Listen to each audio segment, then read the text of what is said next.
India गठबंधन के वो तमाम नेता जो भारतीय कम्युनिस्ट पार्टी के राष्ट्रीय महासचिव कामरेड डी राजा, किसान सीपीएम के राष्ट्रीय महासचिव एमए बेबी और सीपीआई-एमएल के राष्ट्रीय महासचिव दीपांकर भट्टाचार्य और बिहार के विधानसभा के विपक्ष के नेता तेजस्वी यादव और लोकसभा के अंदर विपक्ष की आवाज राहुल गांधी और देश के तमाम लाल झंडे के लोग की रहनुमाई में जो बिहार की सरजमी से जो निर्वाचन आयोग को प्रमाण के तहत, जैसा कि आप देखे होंगे कि लोकसभा चल रही थी, लोकसभा के माध्यम से तकरीबन लगभग 300 सांसद संसद के अंदर और संसद के बाहर आवाज बुलंद कर रहे थे। ये साबित कर रहे थे कि ये जो माननीय नरेंद्र मोदी जी इस देश के प्रधानमंत्री हैं और मीडिया को मैनेज करके और निर्वाचन आयोग को मैनेज करके जो ये चुनाव आयोग को और जनता के बीच में जो भ्रम फैलाने का काम कर रहे थे, और यही मीडिया बोल रही थी कि 400 पार का जो मोदी का नारा था पूरे देश में, मैं मंच के माध्यम से पूछना चाहते हैं और संसद में 300 सांसद पूछने का काम कर रहे थे। आए देश की आवाम के सामने ये जो नरेंद्र मोदी की सरकार है, ये कौन सा तजुर्बा है, कौन सा आंकड़ा है कि इन्होंने साबित कर दिया 300 पार हम पाने जा रहे हैं। इस तरह की तस्वीर भारत सरकार के सामने जो मौजूदा निर्वाचन आयोग है, जिसको निष्पक्ष होना चाहिए, जो भारतीय संविधान में जो व्यवस्था है कि अपने दायित्वों का निर्वहन सारे लोग ईमानदारी से करेंगे, ये शपथ लेते हैं भारतीय संविधान का। लेकिन ये साबित कर दिया विपक्ष ने कि जिस घर में कोई एक आदमी नहीं रहता है, वो 400 वोटर कहां से आए। महाराष्ट्र का चुनाव हो रहा था, हरियाणा का चुनाव हो रहा था, और दूसरे जगह पर कौन सी मीडिया है, कौन से सूचना तंत्र है कि 400 पार का नारा दे रहे थे। ये साबित हो गया, विपक्ष ने साबित कर दिया कि तुम चोरी करके सत्ता पर बैठने का काम कर रहे हो। वो जो है वो हरियाणा के अंदर आम आदमी ये बात तो कह रहा था कि हरियाणा में भाजपा की सरकार नहीं आएगी, लेकिन वहां पर वो कौन सा तजुर्बा लाया, कौन सा किसानों का, मजदूरों का वो जो हित की बात किया, जब 380 दिन किसान सड़क पर बैठ करके अरुणय विनय कर रहा था, संघर्ष कर रहा था। हरियाणा का पंजाब का चुनाव उस सर पर था। आखिर में कौन सी ऐसी स्थिति आ गई? तो इसलिए मैं कहना चाहता हूं कि ये संसद में और संसद के बाहर जो 300 सांसदों ने जो ललकारा और निर्वाचन आयोग को चैलेंज किया कि राज सत्ता जो नरेंद्र मोदी की है उसके दबाव में काम कर रही है और दबाव में काम करके सत्ता पर बैठाने का काम कर रही है। इसलिए विपक्ष ने नारा बुलंद किया, वोट चोर गद्दी छोड़। और वोट चोर गद्दी छोड़ जब बिहार की सरजमी पर जब 65 लाख मतदाता का नाम काटा गया और तमाम मुद्दों पर जब विपक्ष के लोगों ने घेरने का काम शुरू किया, तो ये निर्वाचन आयोग प्रेस वार्ता करके सफाई दे रहा है। मैं पूछना चाहता हूं कि ये निर्वाचन आयोग कौन सी सत्ता के दबाव में काम कर रहे हैं आज। इसलिए मैं ये कम्युनिस्ट पार्टी पूरे प्रदेश में जिला मुख्यालयों पर धरना के माध्यम से वोट चोर गद्दी छोड़ जो बिहार में आज समापन हो रहा है, और इंडिया गठबंधन के तमाम नेता वहां करके गांधी मैदान पटना में ललकारने का काम कर रहे हैं। अरे निर्वाचन आयोग, तुम्हारे अंदर नैतिकता हो ईमानदारी हो, जो भारतीय संविधान का शपथ लेते हो तो ईमानदारी से चुनाव कराओ, ईमानदारी से जनता का चुनाव करके जीतो। लेकिन ये इसको पहले ही पता चल जाता है कि भारतीय जनता पार्टी इतनी सीट पाएगी, वो आज बुलंद हो रहा है। उसके समर्थन में उत्तर प्रदेश के अंदर भारतीय कम्युनिस्ट पार्टी ने ऐलान किया है कि मैं जिला मुख्यालयों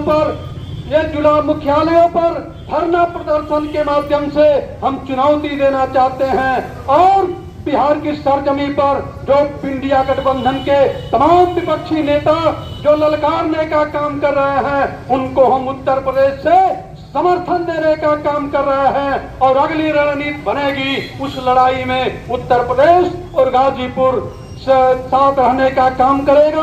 पूरे देश में लाल झंडे की पार्टियां ईमानदारी से इस सरकार की चुनौती से मुकाबला कर रहे हैं। मैं कहना चाहता हूं, खासतौर से गाजीपुर में यह स्थिति बनी है। आज की ज्वलंत समस्या है किसानों की। किसान की आज पूरे जनपद में यह स्थिति बनी हुई है।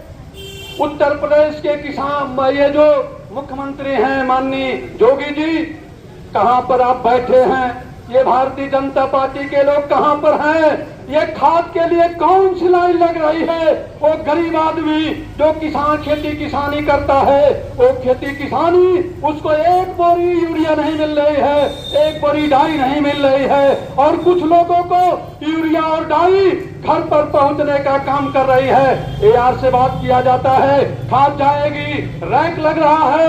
अरे ये कौन सी है भाजपा की सरकार? जब आती है तो यूरिया और डाई की किल्लत कहां चली जाती है, और ये बड़े पैमाने पर कालाबाजारी हो रही है, और कालाबाजारी पूरे जिले में हो रही है। इस पर जिलाधिकारी और तमाम जो एआर हैं वो इस पर नजर नहीं है कि यूरिया कहां चली गई, कौन सी परिस्थिति है। धान में यूरिया की जरूरत है तो यूरिया नहीं मिलेगी, आलू में ये बुआई के समय डाई की जरूरत होगी तो डाई नहीं मिलेगी। लेकिन ये निकम्मी सरकार, जनता ये पूछ रही है कि ये जब भाजपा सरकार आती है खाद की किल्लत क्यों हो जाती है, कालाबाजारी क्यों हो जाती है। ये स्थिति पूरे प्रदेश में बनी हुई है। ये धरना के माध्यम से कम्युनिस्ट पार्टी ये मांग करती है कि जो खाद की जो किल्लत है उसको तत्काल उपलब्ध कराया जाए किसानों को।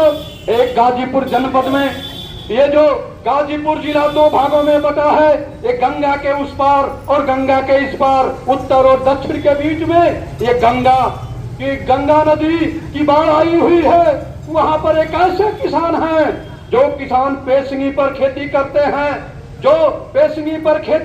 हैं, लेकिन सरकार उनको मुआवजा नहीं देती है, क्योंकि मुआवजा उनको देती है जिनके नाम से जमीन है, और जो पेशगी पर खेती करते हैं उनके नाम से जमीन नहीं है। ये कौन से अंधी, ये कौन से यहाँ पर आईएएस और पीसीएस जो एसडीएम और डीएम बैठे हुए हैं, कौन सी नजरिया रखते हैं? वहां के किसानों के बीच में जाते, उनकी फसल बर्बाद हो रही है, उस फसल के बर्बादी का सर्वे कराते। जो लोग बटाईदारी से खेती करते हैं, बटाईदारी की खेती में जो फसल बर्बाद होती है, उस बर्बाद फसल का मुआवजा उनको मिलना चाहिए। ये मांग भारतीय कम्युनिस्ट पार्टी इस मंच से उठा रही है, और यहाँ का एसडीएम और ये जो जिलाधिकारी है, ये तमाम लोगों को विचार करना चाहिए। दो अभी भी गंगा की बाढ़ उसी तरीके से बनी हुई है। इस तरीके से मैं कहना चाहता हूं कि गाजीपुर जनपद में जो लॉ एंड ऑर्डर की स्थिति है,